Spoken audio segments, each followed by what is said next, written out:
चलिए सीधे इस एक्सप्लेनर में उतरते हैं। 19वीं सदी की शुरुआत में जे बर्जेलियस ने एक कमाल की बात कही थी।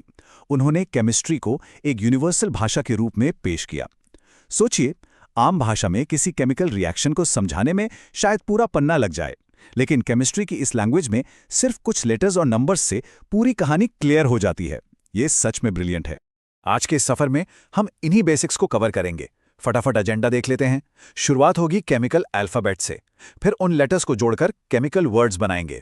उसके बाद इस भाषा की ग्रामर यानी रूल्स ऑफ वैलेंसी समझेंगे। फिर आएंगे कॉम्प्लेक्स फ्रेजेस और आखिर में पूरी तरह से बैलेंस्ड केमिकल सेंटेंसेस बनाना सीखेंगे। तो चलिए पहले सेक्शन पर आते हैं, द केमिकल अल्फाबेट। देखते हैं ये लैंग्वेज बिल्कुल जीरो से कैसे शुरू होती है। सबसे पहला और क्रूशियल पॉइंट, आखिर एक सिंबल क्या होता है। बेसिकली ये केमिस्ट्री की एबीसी है, किसी भी एलिमेंट का एक छोटा एब्रीविएशन। और ध्यान दीजिए, ये सिर्फ नाम का शॉर्टकट नहीं है, ये उस एलिमेंट के ठीक एक एटम को रिप्रेजेंट करता है। लंबे चौड़े पैराग्राफ्स लिखने की जगह एक छोटा सा सिंबल आपको सारी जानकारी दे देता है। अब ये देखिए, इनका नेमिंग सिस्टम सच में बड़ा दिलचस्प है। कुछ नाम तो बिल्कुल स्ट्रेट फॉरवर्ड हैं, जैसे इंग्लिश का हाइड्रोजन बन गया H। लेकिन अगर हम आयरन की बात करें तो उसका सिंबल Fe क्यों है? क्योंकि ये उसके लैटिन नाम फेरम से आया है। ये विज्ञान और इतिहास का एक बहुत ही सुंदर कॉम्बिनेशन है। ठीक है, अब आते हैं दूसरे सेक्शन पर, बिल्डिंग केमिकल वर्ड्स। अक्षरों को तो समझ लिया, अब अगला लॉजिकल स्टेप, इन्हें जोड़कर असली शब्द बनाना है।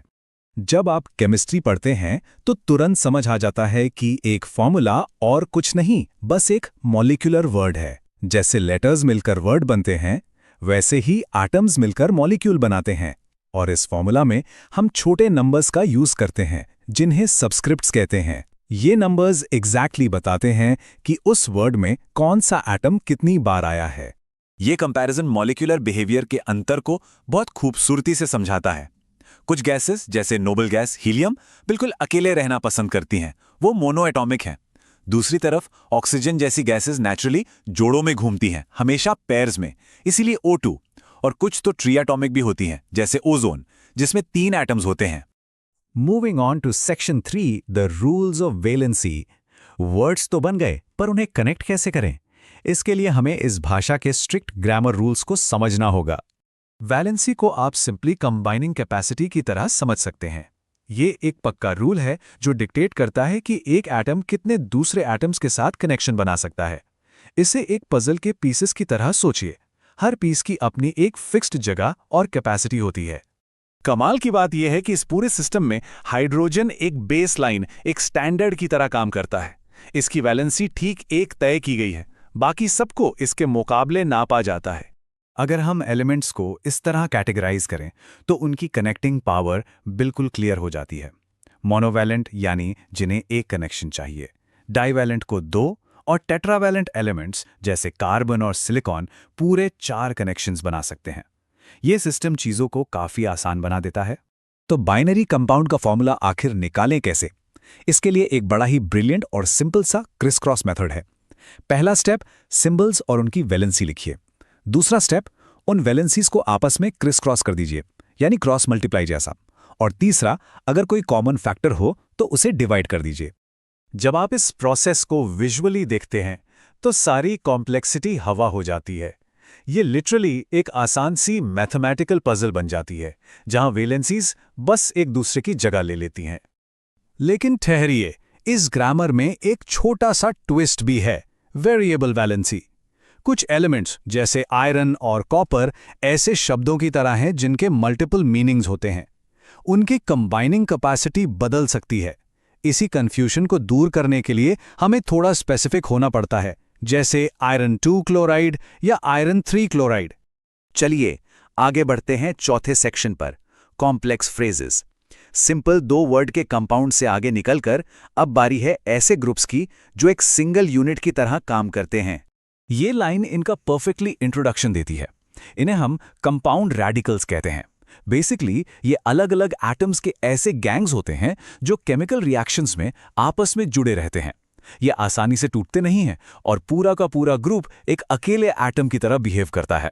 यहाँ मेन पॉइंट ये है कि हमें इन कॉमन रेडिकल्स को पहचानना आना चाहिए। हाइड्रोक्साइड, नाइट्रेट, सल्फेट, इन सब की अपनी एक यूनिफाइड वैलेंसी होती है। और सबसे अच्छी बात यह है कि इन्हें भी हम उस क्रिस क्रॉस मेथड में बिल्कुल वैसे ही यूज कर सकते हैं जैसे हम आम एटम्स को करते हैं।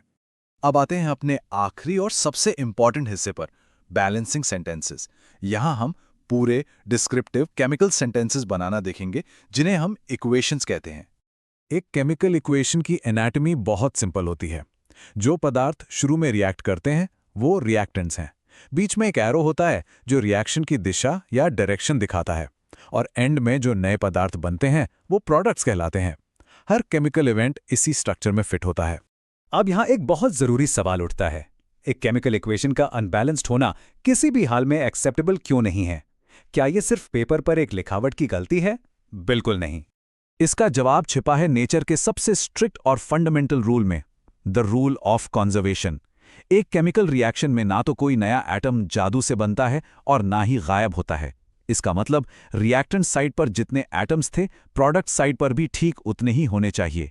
एक भी एटम कम या ज्यादा नहीं हो सकता। तो इन इक्वेशंस को बैलेंस कैसे करें? इसका बड़ा ही एलिगेंट सॉल्यूशन है मॉलिक्यूल्स के आगे नंबर्स लगाना। जैसे इस एग्जाम्पल में देखिए, जब कार्बन और ऑक्सीजन रिएक्ट करके कार्बन मोनोऑक्साइड बनाते हैं तो आगे न्यूमरल 2 लगाने से दोनों तरफ का हिसाब बिल्कुल बराबर हो जाता है। यही एक परफेक्टली बैलेंस्ड इक्वेशन है। जैसे आम भाषा में हम डिटेल्स और कॉन्टेक्स्ट ऐड करते हैं, वैसे ही इन इक्वेशंस को और भी इंफॉर्मेटिव बनाया जा सकता है।